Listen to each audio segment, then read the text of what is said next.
నమస్తే అనుగారు. నమస్తే రా. ఎలా ఉన్నారు? ఫైన్ రా, మీరు? బాగున్నాండి. ఇప్పుడు బయట అంతా చూసుకుంటుంటే మహిళల్లో చాలా మందికి పీసీఓడి ప్రాబ్లమ్స్ వస్తున్నాయి. అందులోని పెళ్ళైన మహిళలకి ఒక అపోహ ఉంది. అదేంటంటే పీసీఓడి ప్రాబ్లం అంటే ప్రెగ్నెన్సీ రాదు. ఒకవేళ వచ్చినా నిలబడదు. అసలు ఎలా మేడం ఇదంతా? పీసీఓడి అంటే పీసీఓడి అనేది నార్మల్గా మెచ్యూర్ అయినా అవ్వక ముందు నుంచి కూడా అమ్మాయిలలో ప్రతి ఒక్క ఉమెన్లో ఆడ జన్మెత్తిన ప్రతి ఒక్కళ్ళలో కూడా మనం చూస్తూ ఉన్నాము. అవును మేడం. అయితే పీసీఓడి వచ్చిన తర్వాత ప్రెగ్నెన్సీ కన్ఫామ్ అవ్వదు అనేది మనం ఏ స్టేజ్లో ఉన్నప్పుడు మనం ఆ పర్సన్కి నిజంగానే ప్రెగ్నెంట్ అతను అవ్వదు అని మనం గుర్తుపెట్టుకోవాలి అంటే ఫస్ట్ థింగ్ వచ్చేసి నార్మల్గా పీసీఓడి పీసీఓఎస్ ఉంటే ప్రెగ్నెంట్ అవుతారు, అది ప్రాబ్లం అవ్వదు. అలా కాకుండా పీసీఓడి ఉండిపోయి వాళ్ళకి పీసీఓడి ఉండి కూడా అన్వాంటెడ్ హెయిర్ రావడం, అంటే అన్వాంటెడ్ హెయిర్ అంటే లేడీస్కి మీసాలు గడ్డాలు అంటారు కదా, అవును. సో ఇవి రావడం, మేల్ హార్మోన్ ఎక్కువగా ఉండడం ఫీమేల్స్లో. మేల్ హార్మోన్ అంటే టెస్టోస్టిరాన్. సో ఏంటంటే మేల్స్లో ఉండే టెస్టోస్టిరాన్ 10 to 20% ఫీమేల్స్లో కూడా ఉంటుంది. ఓకే. అంతకన్నా ఎక్కువ కనుక వీళ్ళలో కూడా ప్రొడ్యూస్ అవుతూ ఉంటే అప్పుడు ఈ అన్వాంటెడ్ హెయిర్ రావడం ఇలాంటివి జరుగుతూ ఉంటాయి. ఓకే. సో ఇటువంటి టైంలోనే వీళ్ళకి ప్రెగ్నెన్సీ కన్ఫామ్ అవ్వదు అని మనం గుర్తుపెట్టుకోవాలి. అది కూడా వీళ్ళు డైట్ ఫాలో అవుతూ మేల్ హార్మోన్ని కంట్రోల్ చేస్తే కనుక ప్రెగ్నెన్సీ అవ్వచ్చు. ఓకే. ఇదొకటి. అండ్ ఇంకొకటి వచ్చేసి ఒబెసిటీ ఉన్నవాళ్ళు. ఒబెసిటీ అంటే ఓవర్ వెయిట్ ఉన్నవాళ్ళు, ఎక్కువగా బరువు ఉన్న వాళ్ళలో కూడా ఈ పీసీఓడి ఎక్కువగా ఉండే ఛాన్స్ ఉంటుంది. And irregular period and thyroid issues ఎక్కువగా ఉన్నా కూడా ఈ ప్రాబ్లం ఉండే ఛాన్స్ అనేది ఉంటుంది. By birth juvenile diabetic issue ఉంటుంది కొంతమందికి, అంటే టైప్ 1 డయాబెటిక్ కిందకే కన్సిడర్ చేయాలి.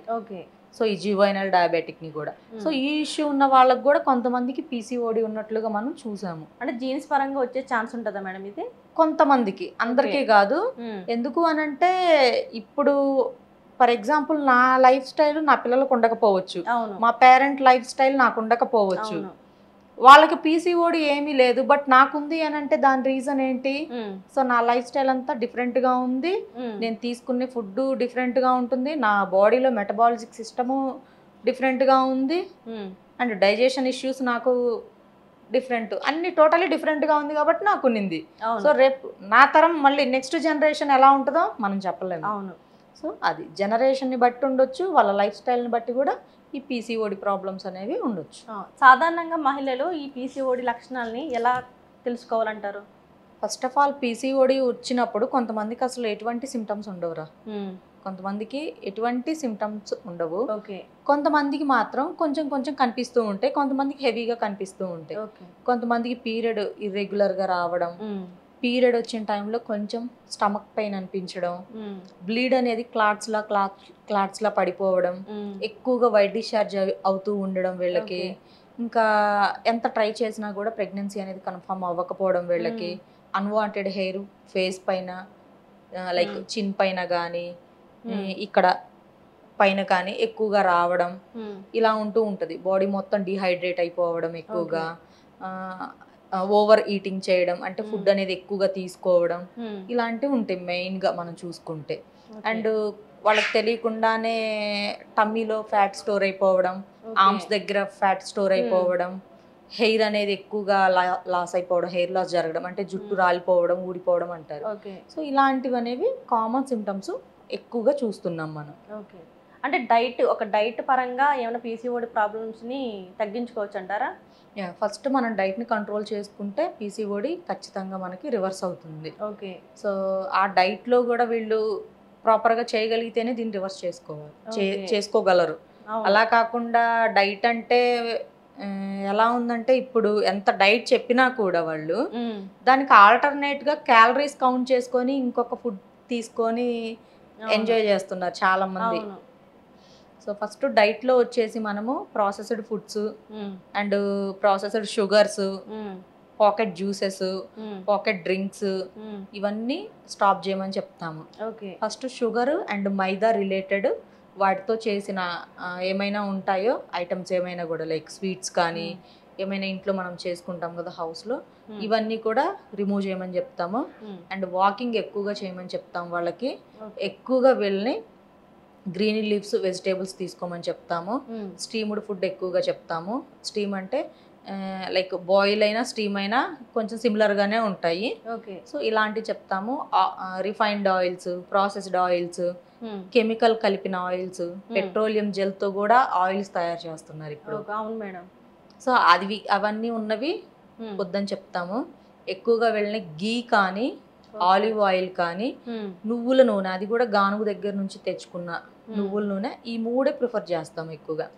సో ఇవి కూడా ఎక్కువ తినకూడదు. మళ్ళీ ఇవి ఎక్కువ తిన్నా కూడా మళ్ళీ ఫ్యాటే. అవును, వీటిని కూడా అవసరమైన వరకు తీసుకోమని చెప్తాము. Okay madam. అంటే ప్రతి వాళ్ళకి ఒక తల్లి అవ్వాలని చెప్పేసి ఉంటుంది కదా మేడం, కానీ పీసీఓడి ప్రాబ్లం ఉన్న వాళ్ళు భయపడతారు కదా, అసలు వాళ్ళకి ప్రెగ్నెన్సీ వచ్చే ఛాన్స్ ఉంటుంది అంటారా? ప్రెగ్నెన్సీ ఖచ్చితంగా 100% వస్తుంది. ఫస్ట్ పీసీఓడి ఉంది అని అంటే వాళ్ళు వెయిట్ ఎక్కువ ఉంటారు. మీరు అబ్జర్వ్ చేశారో లేదో, ఆల్మోస్ట్ నేను చూసిన వాళ్ళల్లో 95% అమ్మాయిలు ఓవర్ వెయిట్ ఉన్న వాళ్ళే. లేదు అంటే బాగా బక్క చిక్కిగా ఉన్న అమ్మాయిల్లో కూడా ఉంది. సో వాళ్ళు ఏంటంటే ప్రాపర్ న్యూట్రిషన్ తీసుకోకపోవడం, బై బర్తే వీళ్ళకి లోపల ఓవరీస్ దగ్గర చిన్న చిన్న ఇష్యూ ఉండడం, ఇలాంటివి చూసాము. సో ఎక్కువగా ఈ ఓవర్ వెయిట్ ఉన్న వాళ్ళు, అదర్ హెల్త్ థైరాయిడ్ ఇష్యూ ఎక్కువగా ఉన్న వాళ్ళు, వీళ్ళకి పీసీఓడి ఎక్కువగా ఉంటుంది.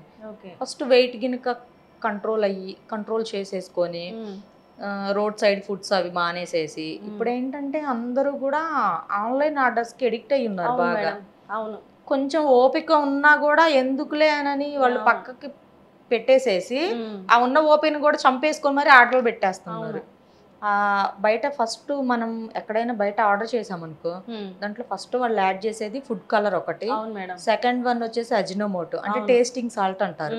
సో ఈ టేస్టింగ్ సాల్ట్ వల్ల హార్మోన్స్ అన్ని చిన్న భిన్నమైపోతాయి ఉమెన్కి. సో అలా అయినప్పుడు ఏంటి, ఆ అమ్మాయికి హార్మోన్స్ ఎప్పుడైతే ఇంబ్యాలెన్స్ అయిపోతాయో అప్పుడే కదా ఈ పీసీఓడి వచ్చేది. అవును మేడం. సో ఈ పీసీఓడి రావడానికి ఇదొక రీజను. మళ్ళీ ఇంకొకటి వచ్చేసి వాళ్ళు చేసే ప్యాకింగ్స్ ఏవైతే ఉంటాయో అందులో ఎయిర్ పుల్ చేసి మనకు పెట్టేస్తుంటారు. సో వాటి వల్ల కూడా వీళ్ళకి గ్యాస్ట్రిక్ ఇష్యూ రావడం అలాంటివి కూడా జరుగుతున్నాయి. పీసీఓడికి ఇది కూడా వన్ ఆఫ్ ద రీజన్ ఉంది.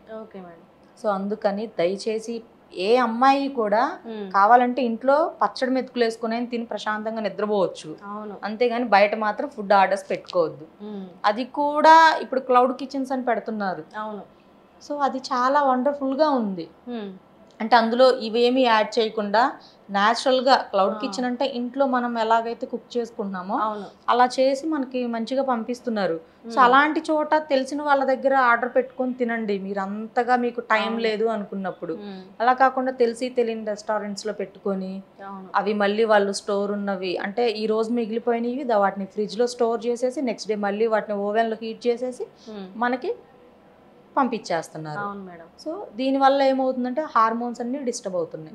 సో వన్స్ హార్మోన్స్ అన్ని డిస్టర్బ్ అయ్యాయి అంటే మన మెటబాలిజం సిస్టమ్ కూడా డిస్టర్బ్ అవుతుంది. అది డిస్టర్బ్ అయింది అంటే మన డైజెస్టివ్ సిస్టమ్ కూడా, మన గట్ కూడా దెబ్బతింటుంది. ఇవన్నీ దెబ్బతిన్నాయి అంటే ఈ బర్డెన్ మొత్తం వచ్చేసి మనకి వీటిపైన చూపిస్తుంది.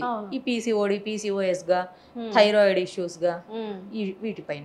సో అందుకని ఒక్క ఫుడ్ని మన లైఫ్ స్టైల్ని మనం కరెక్ట్ చేసుకోగలిగితే ఈచ్ అండ్ ఎవ్రీ డిసీజ్ని కూడా మనం లేకుండా జాగ్రత్తగా హెల్తీగా ఉంటాం లైఫ్ లాంగ్. అంటే చాలా మంది బరువు ఉండడం వల్ల పీసీఓడి ప్రాబ్లం వస్తుంది కొంతమందికి అంటున్నారు కదా, చాలా మంది బరువు తగ్గి దాని ద్వారా పీసీఓడి ప్రాబ్లం తగ్గించుకోవచ్చు అంటారా? వ్యాయామం చేసి యాక్చువల్లీ ఏమవుతుంది అంటే ఆ ఓవరైస్ చుట్టూ ఉండే ఈ నీటి బుడగలు ఇవేమైతే ఉంటాయో ఇవన్నీ మనం వెయిట్ లాస్ అయ్యే కొద్దీ అవన్నీ వాటంతట అవే పోతాయి. క్లీన్ చేసుకుంటది, మన ఓవరీ అంతా కూడా క్లీన్ అయిపోతూ ఉంటది పైన. సో ఎప్పుడైతే మనము దానికి ఫ్రీగా ఉండకుండా ఏది పడితే అది తినేసేస్తామో అవి కూడా వాటికి వచ్చినట్టు ఆ నీటి బుడగలు ఏవైతే ఉంటాయో అవి పెరిగిపోతూ ఉంటాయి. అసలు పీసీఓడిని కంట్రోల్ చేసుకోవడానికి రెగ్యులర్గా ఈ 5 ఫుడ్స్ని యాడ్ చేసుకోండి. నేను చెప్పే ఇది ఏదైతే ఉంటుందో ఈ జ్యూస్ కానీ కషాయం కానీ ఎర్లీ మార్నింగ్ ఇది కనుక తీసుకున్నట్లయితే పీసీఓడిని ఆల్మోస్ట్ రివర్స్ చేసుకోవచ్చు. ఒకటి ఆకుకూరలు, కూరగాయలు అవి కూడా ఆయిల్లో ఫ్రై చేయడం, మసాలా యాడ్ చేసి కుక్ చేయడం. వాటిలో మళ్ళీ కొంతమంది ఏం చేస్తారు అంటే ఇప్పుడు చక్కగా ఫ్రెష్ క్రీమ్స్ అని దొరుకుతున్నాయి మనకి. ఓకే. చాలా లైక్ డిమార్ట్స్లో కానీ బయట షాప్స్లో అవి కూడా యాడ్ చేసి టేస్ట్ కోసం అవి యాడ్ చేస్తారు. ఇవేమీ కాకుండా నార్మల్గా స్టీమ్ లేదా కుక్ చేసుకొని తీసుకోండి. అండ్ వీటితో పాటు డీప్ ఫ్రైస్ మానేసేసి చికెన్, మటన్, ఫిష్ అన్నీ తినండి. ఇవి కూడా లైట్ కొంచెం ఒక 1 or 2 tablespoons ఆయిల్ ఆర్ గీ కానీ యాడ్ చేసుకొని ప్రిపేర్ చేసుకోవడం అలవాటు చేసుకోండి. సిట్రస్ ఫ్రూట్స్ ఎక్కువగా తీసుకోవాలి. సో సిట్రస్ ఫ్రూట్స్ ఎక్కువగా తీసుకోవడం వల్ల ఏమవుతుందంటే మెటబాలిజం సిస్టమ్ అనేది ఇంప్రూవ్ అవుతుంది. ఇది third one. And fourth one వచ్చేసి వాటర్ బాగా కన్జ్యూమ్ చేయమని చెప్తాము. సో అదే ఏసీలో ఉన్న వాళ్ళైతేనేమో 3 to 4 liters or 2 to 4 liters of water per day consume తీసుకోమని చెప్తాము. అదే హార్డ్ వర్క్ చేసే వాళ్ళు, సన్కి ఎక్స్పోజ్ అయ్యే వాళ్ళు అయితేనేమో మినిమం 4 to 6 liters వరకు వాటర్ తీసుకోవాలని చెప్తాము. ఇది ఒకటి. అండ్ ఫిఫ్త్ వన్ వచ్చేసి ఫిజికల్ యాక్టివిటీ. మీరు ఇవన్నీ చేసినా కూడా మీకు ఫిజికల్ యాక్టివిటీ లేకపోతే సెట్ అవ్వదు. అవును. ఖచ్చితంగా మీరు వాకింగ్ కానీ, యోగా కానీ, మెడిటేషన్ కానీ, జిమ్కి వెళ్ళగలిగిన వాళ్ళైతే జిమ్కి వెళ్ళడం, లేదు అంటే ఇంట్లో చిన్న చిన్న డంబుల్స్ తోటి ఇంట్లోనే మీరు హోమ్ ఎక్సర్సైజ్ చేసుకోవడం, చిన్న చిన్న ప్రాక్టీస్ చేస్తూ ఉంటే కనుక మీకు ఏమవుతుందంటే బాడీ అంతా కూడా స్టిఫ్ అవుతుంది. లోపల పార్ట్స్ అన్నీ కూడా వాటి వర్క్ అవి పర్ఫెక్ట్గా చేస్తూ ఉంటాయి. అలా కాకుండా డైటే ఒక్కటి తినేసి నిద్రపోతే అది అంత కరెక్ట్ కాదు. ఏ ఫుడ్ తిన్నా కూడా అది బాగా డైజెస్ట్ అవ్వాలి అంటే ఏదో ఒక ఫిజికల్ వర్క్ అనేది ప్రతి మనిషికి అవసరం. సో ఈ 5 అలవాటు చేసుకుంటే ఖచ్చితంగా పీసీఓడి రివర్స్ చేసుకోవచ్చు. అండ్ దీనికి ఒక కషాయం అని చెప్పాను కదా, ఎర్లీ మార్నింగ్ పరగడుపున ఒక 1/2 లీటర్ హాట్ వాటర్లో జీరా అంటే జీలకర్ర పొడి అండ్ మెంతులు ఉన్నాయి కదా, సో మెంతులు డైరెక్ట్గా వేస్తే ఓకే. కొంతమంది పొడి తాగగలిగిన వాళ్ళు అయితే దాన్ని పౌడర్ చేసేసుకొని అది ఒక 1/2 టీ స్పూను, అదే డైరెక్ట్గా మెంతులు అయితే 1/2 టీ స్పూన్ వేసేసి అదే వాటర్లో ఒక 10 తులసి ఆకులు. తులసి ఆకుల వల్ల ఏంటి అంటే మనకి లాభం, అందులో మనకి మంచి మంచి యాంటీ ఆక్సిడెంట్స్ ఉంటాయి. సో వాటి వల్ల ఏమవుతుంది అంటే మనకి ఈ ఇర్రెగ్యులర్ పీరియడ్స్ ఇవేమైతే ఉన్నాయో అవన్నీ కరెక్ట్ అవుతాయి. అవి కరెక్ట్ అయ్యాయి అంటే మనకి పీసీఓడి కంట్రోల్లోకి వచ్చేస్తుంది. సో ఈ పీసీఓడి ఉన్న వాళ్ళందరికీ కూడా ఆల్మోస్ట్ మేము తులసి సిరప్ సజెస్ట్ చేస్తాము. సో అలా సిరప్ రూపంలో కాకుండా ఇప్పుడు ఈ కషాయంలో తులసి లీవ్స్ని కూడా యాడ్ చేసేసుకుంటే ఒక 10 వీటిని బాగా బాయిల్ చేసేసుకొని, బాయిల్ అయిన తర్వాత వాటిని చక్కగా వడకట్టేసేసుకొని దాంట్లో ఒక చిటికెడు టర్మరిక్ పౌడర్ వేసేసుకొని వాటిని కనుక ఉదయం సాయంత్రం తాగితే ఇంకా మంచిది. తాగలేని వాళ్ళైతే కనీసం పర్ డే 1 time అయినా తీసుకోవడం చాలా మంచిది. అంటే ప్రతి ఒక్కరికి పనిచేస్తుంది కదా, సైడ్ ఎఫెక్ట్లు ఏమీ లేకుండా. సైడ్ ఎఫెక్ట్స్ ఏమీ ఉండదు. ఇది న్యాచురల్గా మనకి ఈ మెటబాలిజం సిస్టమ్ని ఇంప్రూవ్ చేస్తుంది అండ్ బ్యాడ్ ఫ్యాట్స్ని బర్న్ చేస్తుంది అండ్ పీరియడ్స్ కూడా రెగ్యులరైజ్ అయ్యేలాగా యూజ్ అవుతుంది. అసలు ఈ పీసీఓడి లక్షణాలు అనేది ఒక మహిళకి ఏ ఏజ్ నుంచి స్టార్ట్ అవుతుంది మేడం? దీనికి ఒక ఏజ్ అంటూ ఏమీ లేదురా. కొంతమంది ఇప్పుడు చూస్తున్నాము, ఇప్పుడున్న జనరేషన్లో పుట్టిన దగ్గర నుంచి గారాబంగా చూస్తున్నారు. కనీసం సన్కి ఎక్స్పోజ్ అవ్వనివ్వరు, ఏదన్నా ఒక వాటర్ గ్లాస్ కూడా పట్టుకోనివ్వరు, మరీ ఎక్కువగా చేస్తున్నారు పేరెంట్స్ కూడా. దానివల్ల ఏంటంటే వీళ్ళకి లోపల బాడీలో స్టామినా అనేది ఏమి ఉండట్లేదు, తింటున్నారు, నిద్రపోతున్నారు. అండ్ దానితో పాటు వీళ్ళు చదివే స్కూల్స్ అయినా కూడా కాలేజెస్ ఏవైతే ఉంటాయో అక్కడ కూడా ఏసీనే, అక్కడ కూడా టీచర్స్ ఎటువంటి గట్టిగా మాట్లాడడం అలాంటి పనిష్మెంట్స్ లాంటివి మనం చదువుకున్న టైంలో ఉన్నట్లు ఇప్పుడు లేవు. దీనివల్ల ఏమవుతుందంటే వీళ్ళు బాగా గారాబం అయిపోతున్నారు, బాడీ మొత్తం కూడా డెలికేట్ అయిపోతుంది. సో అప్పుడే ఈ పీసీఓడీలు పీసీఓస్లు అన్నీ వస్తున్నాయి. అలా కాకుండా ఇంతకు ముందు ఉన్నంత ఇప్పుడు లేదు. ఇంతకుముందు చక్కగా క్లాస్ రూమ్స్లో ఉన్నారనుకోండి, ఒక పేపర్ కింద పడితే అందరూ వీక్లీ ఇది అంటే వారంలో 2 రోజులు లేదా 1 రోజు క్లాస్లో ఎవరైతే ఉంటారో వాళ్ళు అంటే క్లాస్ మొత్తం చీపురు పెట్టి క్లీన్ చేయమని చెప్పేవాళ్ళు కాదు టీచరు. జస్ట్ ఏదైతే పేపర్ ఉంటుందో కింద పేపర్ పీసు అది తీసి డస్ట్బిన్లో వేయమని చెప్పేవాళ్ళు.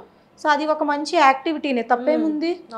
గ్రౌండ్ మొత్తం కూడా ఏమన్నా ఉన్నా కూడా తీసేయమనేవాళ్ళు, చక్కగా మొక్కలు నాటించేవాళ్ళు, గేమ్స్ ఆడించే మట్టిలోనే గేమ్స్ ఆడించేవాళ్ళు. ఇప్పుడు మట్టిలో కాలు పెట్టాలన్నా కూడా అసలు అది భూతద్దంలా చూస్తున్నారు. సో ఎప్పుడైతే మన రఫ్ అండ్ టఫ్ గా మన పిల్లల్ని మనం ఉంచగలుగుతామో అప్పుడే వాళ్ళు హెల్దీగా ఉంటారు, వాళ్ళలో ఇమ్యూన్ సిస్టమ్ అనేది స్ట్రాంగ్గా ఉంటుంది. అవును మేడం. మనం ఎంత సెన్సిటివ్గా ఎంత డెలికేట్గా పెంచుతామో వాళ్ళని, సో అప్పుడు వాళ్ళ బాడీ కూడా అలానే వీక్ అయిపోతుంది, జబ్బులు కూడా అంత ఫాస్ట్గానే వచ్చేస్తున్నాయి. అంటే ఎప్పుడైతే ఈ ఫిజికల్ యాక్టివిటీ స్ట్రాంగ్గా ఉన్నప్పుడు ఏమవుతుందంటే ఈ పిల్లల్లో ఇమ్యూన్ సిస్టమ్ ఒకటి, అండ్ వీళ్ళు ఏదన్నా హెవీ ఫుడ్స్ తీసుకున్నా కూడా వాటిలో ఉండే ఫ్యాట్ వాటంతట అవే బర్న్ చేసుకునే కెపాసిటీ కూడా వాళ్ళలోనే ఉంటుంది. అవును మేడం. ఏమీ చేయకుండా ఇలాగా వీక్గా ఉంచి వీళ్ళని సెన్సిటివ్గా ఏసీస్లో పెంచడం వల్ల ఏమవుతుందంటే ఆ తిన్న ఏ ఫుడ్ అయితే ఉంటుందో దాంట్లో ఎక్కువగా బ్యాడ్ కొలెస్ట్రాల్సే ఉంటాయి. అవి కరగడానికి చాలా టైం పడుతుంది. కనీసం వాళ్ళ వర్క్ కూడా వాళ్ళని చేసుకోనీయకుండా సెన్సిటివ్గా పెంచడం వల్ల ఇంకా ఎక్కువ అవుతుంది అది. దానివల్ల ఏంటి, వీళ్ళకి ఇమ్యూన్ సిస్టమ్ అనేది స్ట్రాంగ్గా ఉండదు. ఫర్ ఎగ్జాంపుల్ చూసుకుంటే మనము ఒక బయట హార్డ్ వర్క్ చేసుకుంటూ బయట తిరిగే వాళ్ళు ఉంటారు కదా రోడ్ సైడ్ని కొంతమందిని, ఆ పిల్లలు చూడండి ఎండకి వానికి తడుస్తారు, వాళ్ళు ఏదుంటే అది తీసుకుని ఉంటారు, వాళ్ళు చాలా స్ట్రాంగ్గా ఉంటారు. వాళ్ళకి కోల్డ్ చేసినా కూడా జస్ట్ ఇలా తుడుచుకుంటూ వెళ్ళిపోతారు కానీ అంత తీసుకోరు దాన్ని, అండ్ రఫ్ అండ్ టఫ్గా ఉంటారు. అలా కాకుండా నార్మల్గా మనం ఇంట్లో మనం పెంచే పిల్లలు ఎలా ఉన్నారు, చిన్న దగ్గు వచ్చినా తుమ్ము వచ్చినా ఒక బాడీ కొంచెం హీట్ అనిపించినా నెక్స్ట్ డే కల్లా హాస్పిటల్కి తీసుకోకపోతే వీళ్ళు ఇంకా వణికిపోతూ ఉంటారు. అవును మేడం. అవును. సో అదే పెంపకంలో కూడా ఒకటి ఉంటుంది. అంటే మనీ అనేది మనకి లగ్జరీ అనేది అవసరమే, వాటిని అవసరమైన వరకే వాడుకోవాలి, రోగాలు తెచ్చుకోవడానికి కాదు.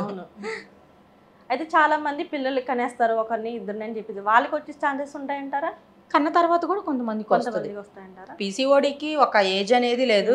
ఎప్పుడైతే మన బాడీకి మనం వర్క్ చెప్పడం మానేస్తామో, మనకి పీరియడ్ ఇర్రెగ్యులరైజ్ అవుతుందో అప్పుడు మనం ఖచ్చితంగా పీసీఓడిని చెక్ చేసుకోవాలి. ఓకే. అంటే పీసీఓడిలో ఏమైనా స్టేజెస్ ఉంటాయా మేడం? ఫస్ట్ స్టేజ్ అని, సెకండ్ స్టేజ్ అని? అంటే ఎప్పుడైతే మనకి పీసీఓడి పీసీఓఎస్ రెండు ఒకటే. ఓకే. అయితే మనకి ఆ నీటి బుడగలు కొంచెం తక్కువగా ఉంటే ప్రాబ్లం ఏమి ఉండదు, అవే బాగా ఎక్కువగా ఉండిపోయి అవి సిస్టుల కింద కన్వర్ట్ అవుతాయి. సో అప్పుడు కొంచెం సివియర్గా ఉందని చెప్తారు. Okay madam, thank you so much madam.